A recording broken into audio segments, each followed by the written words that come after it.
Hello and welcome back to Our Life. Today we're hopping right back in where we left off. We were about to call our sister and see what's going on with her on apparently it's Father's Day in the game. So we'll see what's going on here. Without further ado, let's hop in. There had been many times in the past Derek used that very device to call your house so the two of you could chat about your lives and make plans and whatever else. You'd literally end up on the other side of the thing, poised to give the paying line a ring from the Suarez condo. You took it from Derek and punched in the number. You couldn't remember the number offhand, but it was written down in your bag. You froze. You couldn't remember the number and had to check. Derek, I don't remember my house number. We know our house number. I knew my mom's number at least. We had a house phone, but we only ever got spam calls on it. When you pressed the cool speaker against the side of your face, you heard the high pitched dial tone playing on repeat. It rang and rang, waiting for a specific person miles away to answer its call. Finally, she did. Hello? Your sister's unmistakable voice filtered through the phone. The impatient note in her voice was just as recognizable. She didn't even know who it was and already sounded uninterested. Elizabeth, guess who it is? Apparently, her apathetic approach was being generous because when she did find out who it was, she cranked the attitude up to outright annoyance. Ari, what do you want?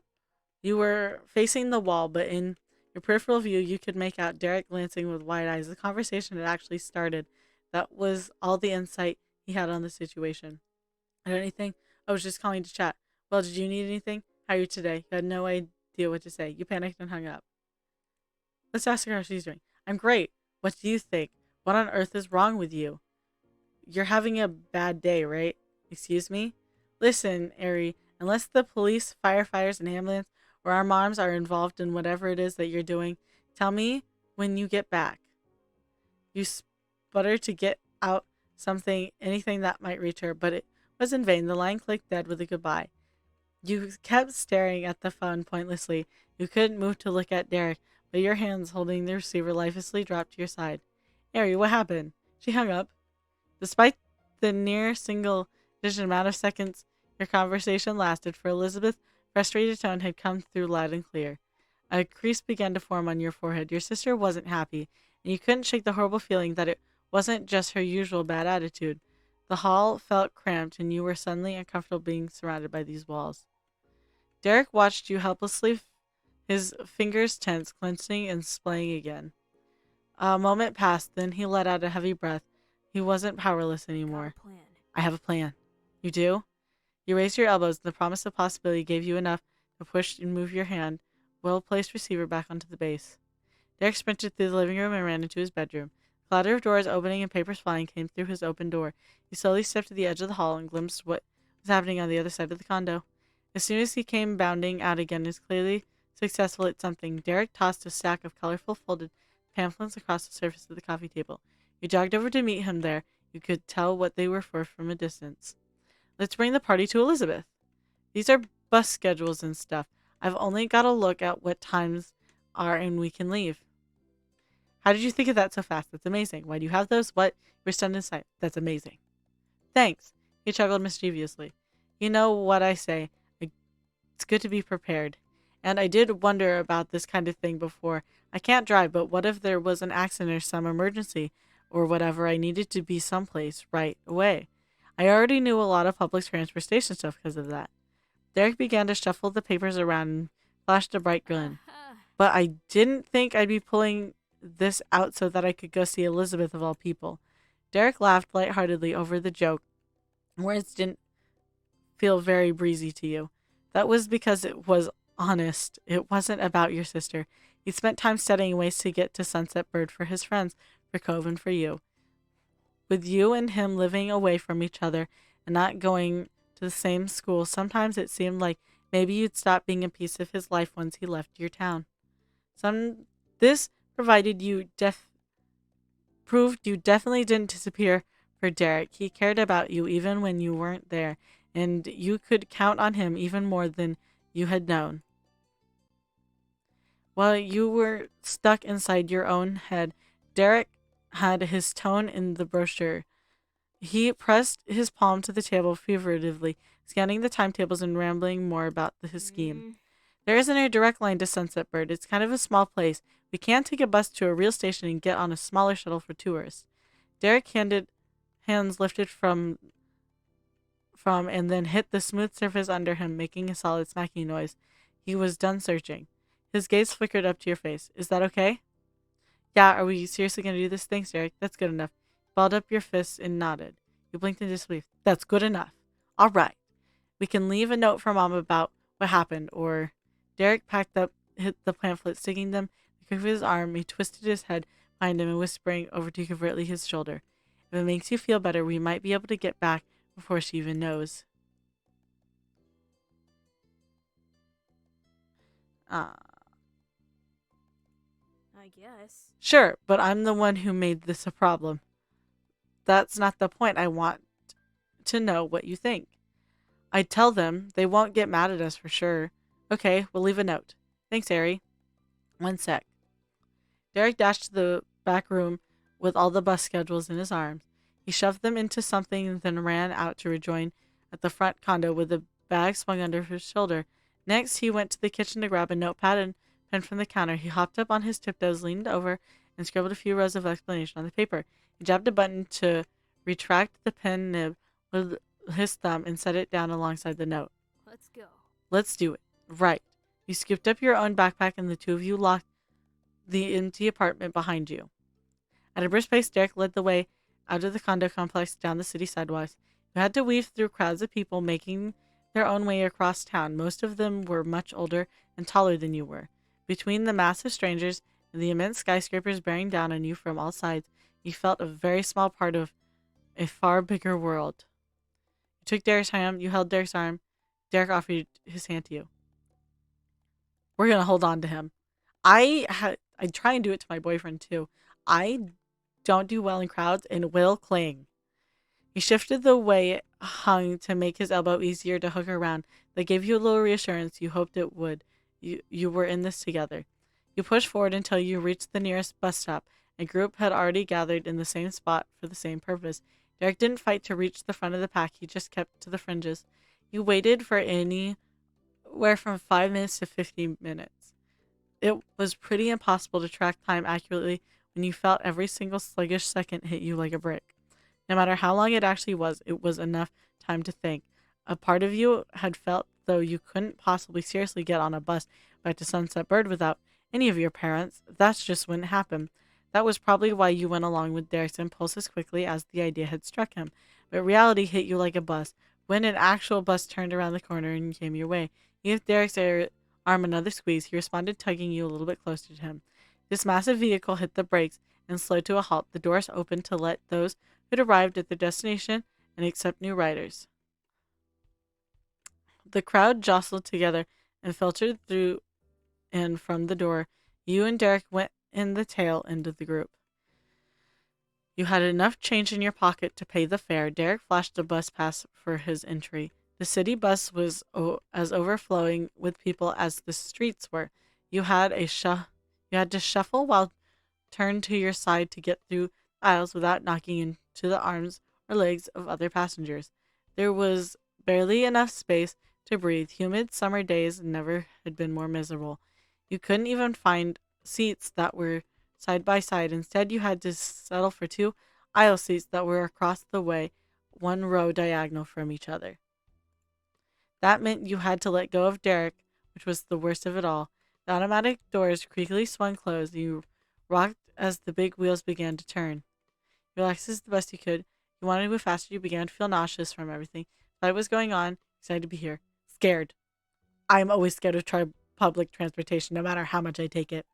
You curled your hands around the edge of the seat like a death grip. It couldn't be over soon enough. But then you heard your name over the din. Eric, we can do it. The soft look on his face at the encouragement, his voice, were directed solely towards you. It was all he could do and offer. It was enough.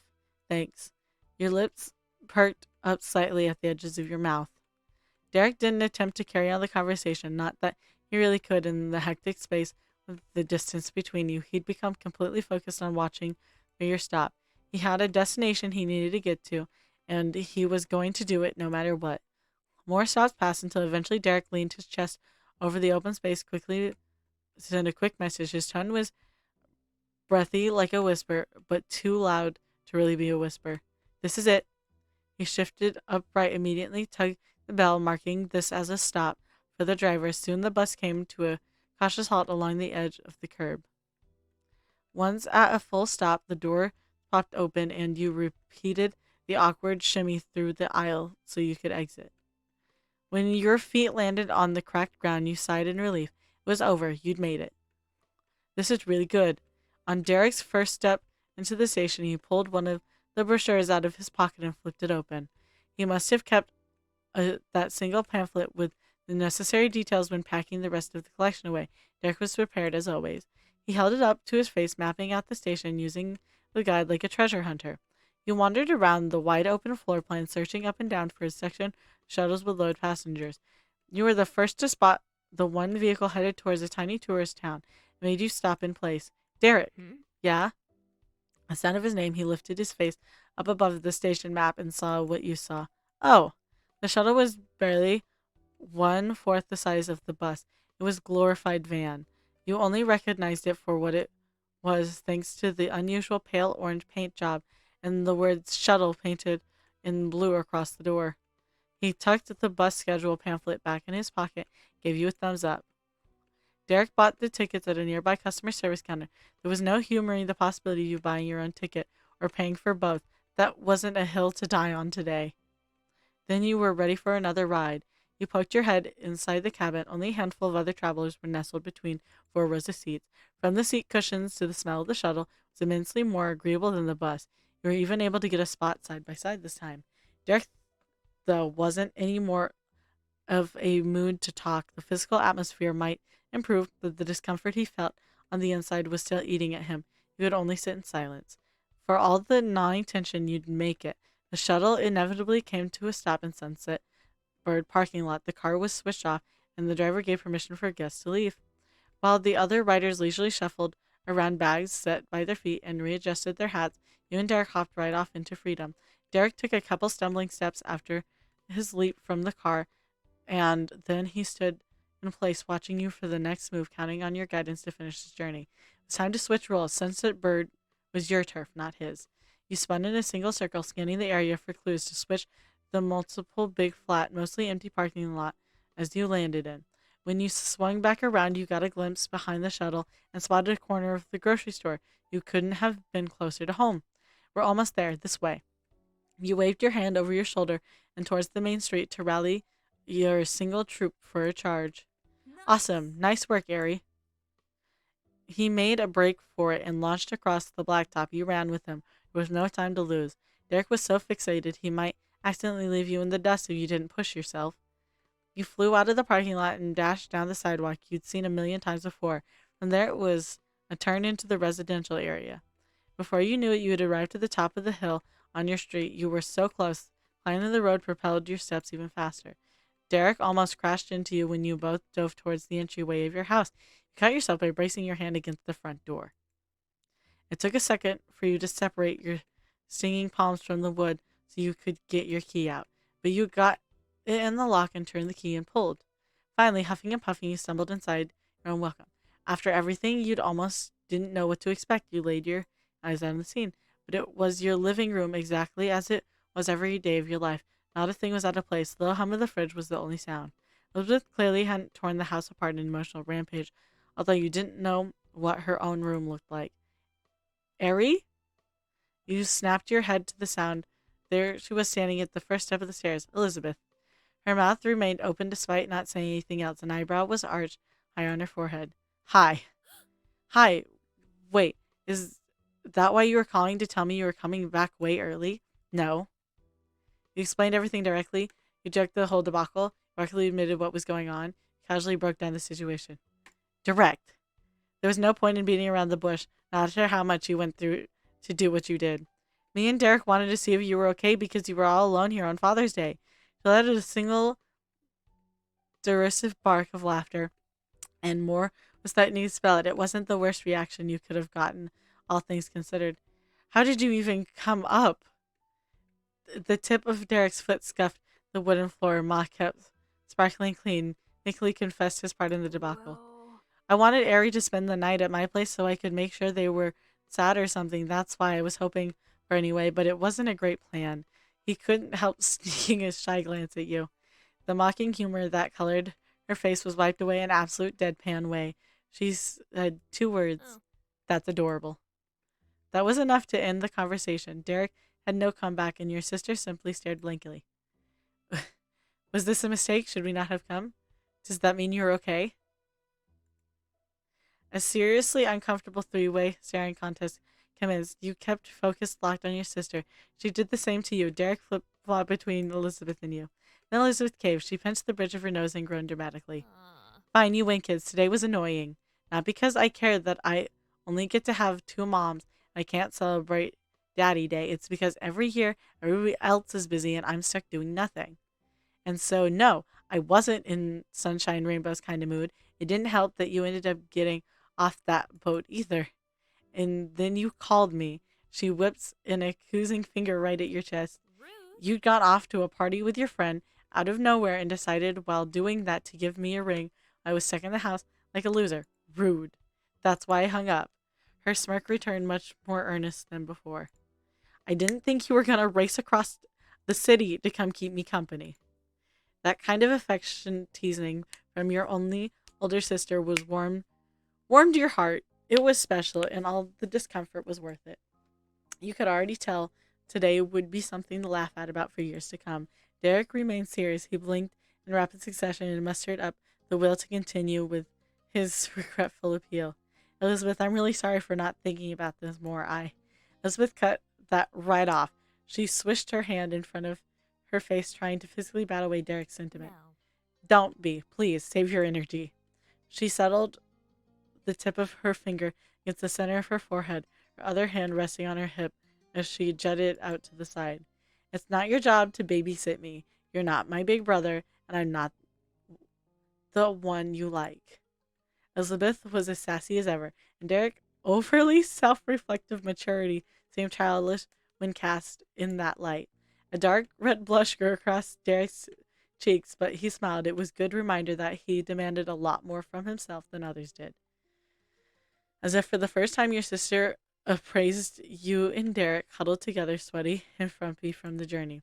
Oh dear, where are my manners? I've got guests, and I haven't offered them a drink. She shrugged with one arm sashaying over the kitchen, opening the fridge. Not very politely, Elizabeth shouted over while sticking her head into the shelves. What do you want? thanks. Just water, please. Thanks.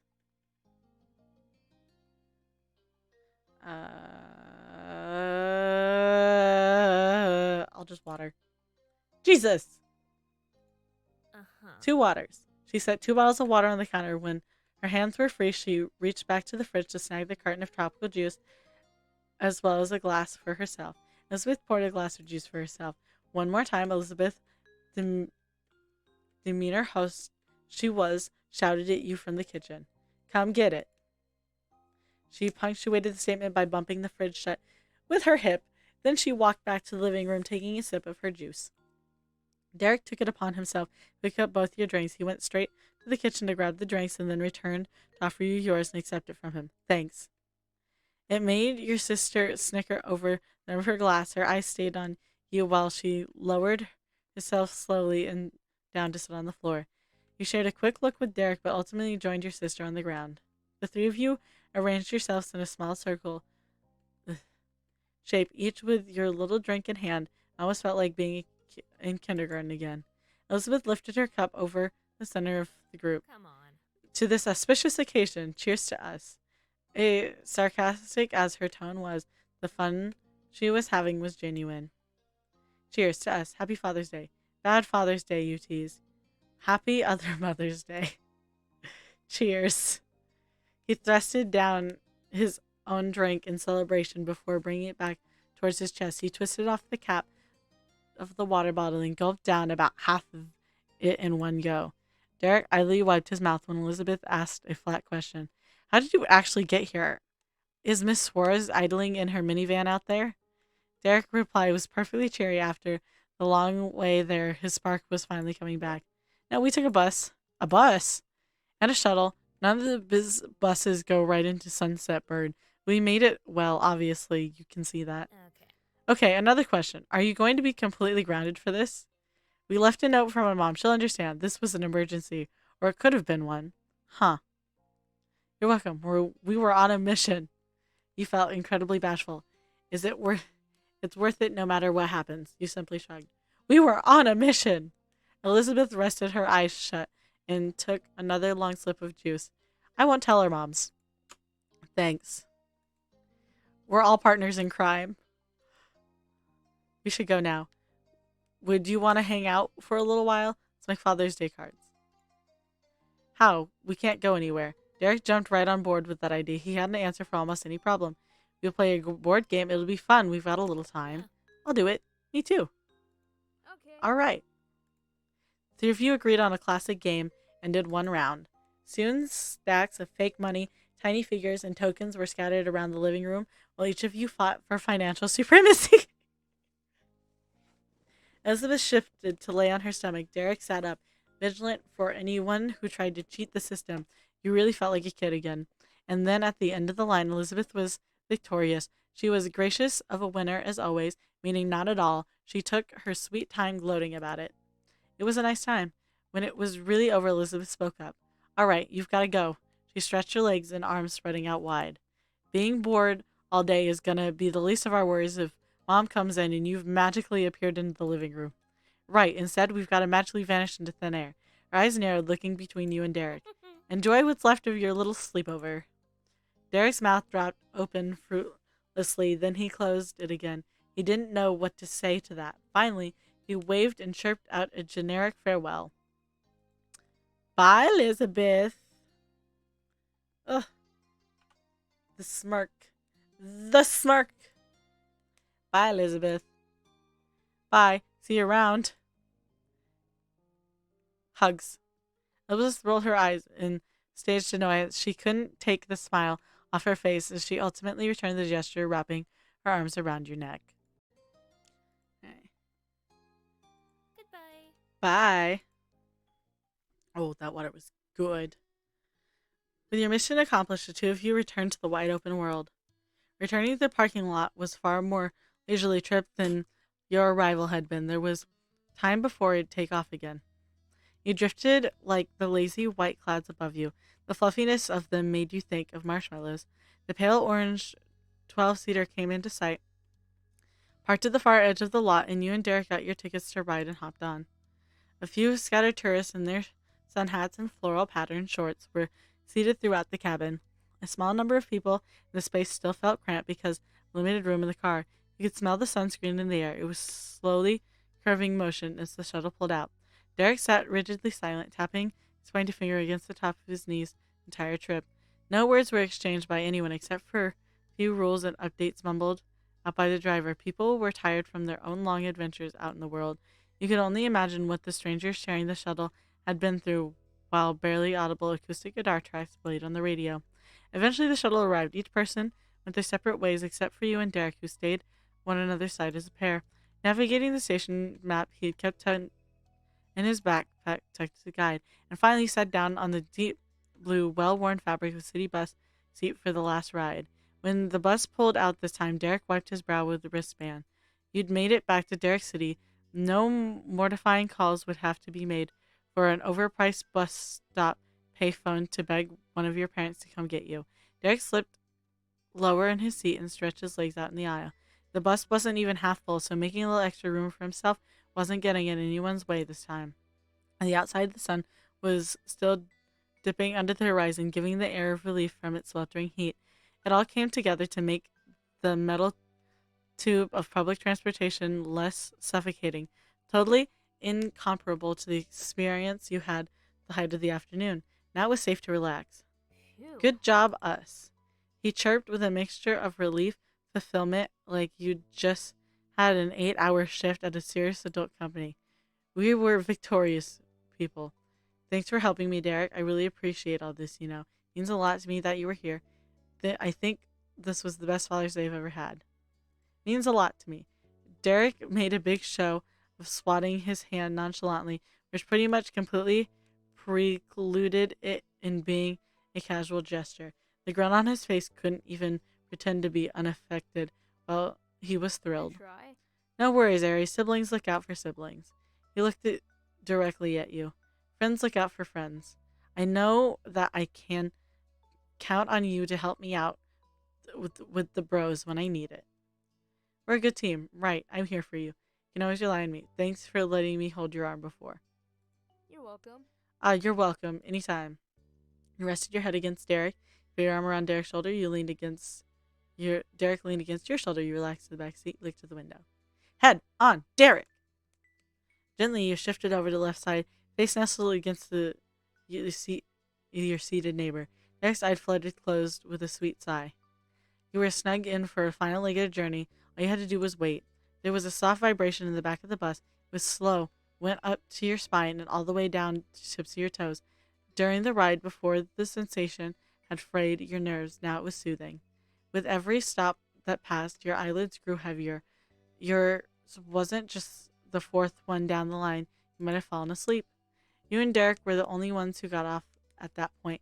Two of you hopped from the front door of the bus onto the sidewalk. Derek leisurely retraced the familiar path you had gone with him, matching his steps. It was peaceful, and with how close you had been to dozing off, it almost felt like walking through a dream. Finally arrived at Suarez condo after a long, eventful afternoon away. You might not have lived there, but seeing that door made you feel welcome and safe. Derek clicked his key in the slot and pulled forward. All traces of sleepiness had lingered in your eyes were instantly wiped away. Derek's unavoidable trip, the wire mini explosion. Derek's back. The condo wasn't nearly as empty as it was when you left. The whole rest of the family had arrived before you.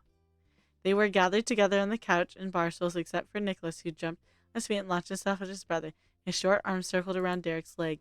It was an interaction that happened dozens, maybe even hundreds of times before. This was the hallmark of their own unique sibling relationship. Derek fulfilled his part of the tradition and stroked Nicholas's hair. At the same time, he offered the rest of the family laid-back greeting. Hey. Good evening. Good evening to you both. Hi. Welcome. Welcome back. There was a knowing lit to her tone and a crook in her smile. Did you have a good trip? Clutched securely between her fingers was a piece of paper. You didn't have to think too hard to guess what it was. The note you left explaining what happened. Day. Yes, what a day. It's best you're able to spend time with your family. His parents were both perfectly contented. You had their full support of going on an adventure. Derek wasn't wrong. His parents weren't mad at you. Thanks, Mom. Thanks, Dad. It was good. Derek gratefully replied to his parents, all the while sneaking a warm gaze at you. I'm glad I got to... Are you going to tell moms about this? That's a good question. Did your moms forbid you from using the bus without supervision? Derek normally can't go that far, but I'll allow it this time. It's a holiday. I don't know. It's not something we've really had to talk about. Most things are walking distance in my town. Don't worry about that. Now I'll leave it to you and yours to work it out. Nicholas simply held tight Derek's jeans the entire time, happy who was there and totally unaware what the older people were talking about. George stood in between his parents with his arms pressed to his sides. He had been listening with amusement, his thin eyebrows pinched and his lips pursed. Ooh, he knows. Now what? Now what? Derek was leaned over, putting all his weight on one foot and covered the opposite side of his mouth with a hand. He spoke softly enough that no one else, but it was obvious to everyone that he was giving you a secret message. It's not too late. Wish him a happy Father's Day. He was right. It's okay. You shook your head awkwardly, watching the reaction of his family. He was right. You were there. It was Father's Day. Why not wish Mr. Suarez a good one? Mr. Suarez? Yes, Harry? Happy Father's Day. Happy Father's Day. I just want to say Happy Father's Day. We have a very good Father's Day. Thank you for letting me be over. Happy Father's Day. Thank you. Oh, thank you. That's very thoughtful of you. Derek's parents nuzzled together sweetly. His mom wrapped both her arms around his. His dad tipped his head against his wife. Out of the corner of your eyes, you caught the glimpse of Derek throwing you a thumbs up. Celebration, your success silently. You done a good job. Mr. Suarez snickered cheerily, resting her actual cheek against Mr. Suarez. I hate to say it. Well, I'm sorry to say, you better turn right around and go back the way you came. It's time to bring Ari home. But don't worry, I'll drive. Oh, yeah.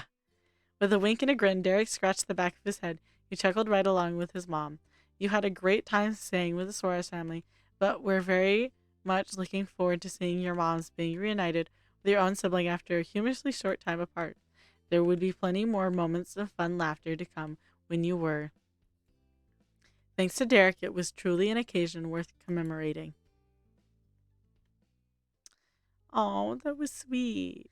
Honestly, that was a really sweet episode, and I hope you enjoyed it too. I hope you'll like and subscribe to come back for the next episode, and I hope you have a good day. Until next time, have a good day, and goodbye.